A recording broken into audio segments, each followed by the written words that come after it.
Hey Kyle, it's good to see you. I was really surprised to learn recently that only 42% of people have ever calculated what they'll need to live on in retirement. And I know this is right in your wheelhouse. You must be saying, of course, that needs to be step number one for everybody, right? Absolutely, it does. And I'm really not that surprised to hear that. I can, over the last few years, out of all the people that have come into our office and we've kind of sat down and done this sort of planning with them, Hmm. I can probably count on one hand just how many people have actually done an analysis like that. Wow. And absolutely, step one is making sure you've got an accurate monthly expense plan built for yourself. Okay. And now, Kyle, you also showed me this really interesting graph because I think a lot of us focus on putting money away for retirement, right? We're growing our nest egg, but we're not thinking about the best way to withdraw that money. So, what am I looking at here? Yeah, this graph does a really good job of proving one point, and that is that the way that you're invested when you're 30 years old, saving for retirement in your 401k or what have you, is probably not the way you want to be invested when you're 60 or 70 years old and you're pulling money out of your Right. portfolio. And really, let's break that down a little bit.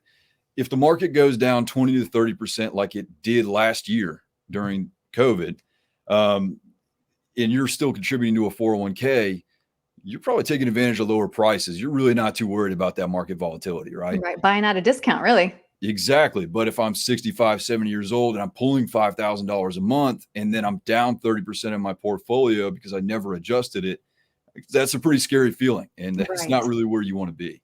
Right. No, I think that you hit the nail on the head. And it's really not about what you're making in retirement, it's about what you're spending. And then we talk about withdrawal rates and how different withdrawal rates can really affect how long your money lasts. And nobody wants to run out of money in retirement. Yeah, I mean, exactly. And there's a lot that goes into this planning, but that's a key risk. And we call that, from an advisor standpoint, longevity risk. Hmm. So really, we don't want to assign ourselves and our spouse an expiration date, so to speak, where we're going to be out of money at 85 or 90 years old. Or And getting a job at 87, like you said. yeah, exactly. So making sure that you're using your portfolio properly and you're not overextending or chasing yield, that's another key part of that planning. And I know you've said before that there are many resources online, ssa.gov, which is where people should go to figure out Social Security, which is, again, super complicated to figure out when you should Yeah. apply for that.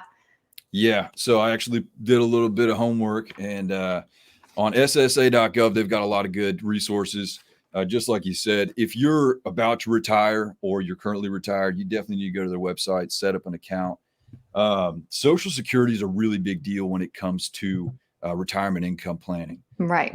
Here's a couple stats for you that you may not have known. Over $1 trillion in benefits will be paid in Social Security benefits this year Wow. alone. That's crazy. That's a lot of money. Okay. And here's what really stands out to me. Um, this is from SSA.gov. Okay. Among elderly Social Security beneficiaries, 50% of married couples and 70% of unmarried persons receive over 50% or more of their total income from Social Security. That's a lot of people in the US. And, our whole lives as American citizens, we're pretty much, most of us are buying into the system, whether we like it or not.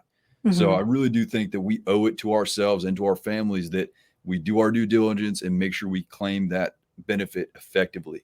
Right. And that is something that you should definitely have a conversation with a professional about. Because, like I said, like you said, it can be complicated. If somebody would like your help walking them through their retirement plans, when they should apply for Social Security, what's the best way to reach you? Yeah, best way to reach us is through our website, www.firstcoastfinancial.com, firstcoastfinancialgroup.com. I know what it is, but you can book an appointment directly online. Our phone number's on there and everything. And, you know, sitting down with an advisor that you trust, they're going to have a lot of tools that you may not have by yourself, and Right. it can go a long way. Yeah, it's very helpful. Kyle, thank you. Thanks, Erin.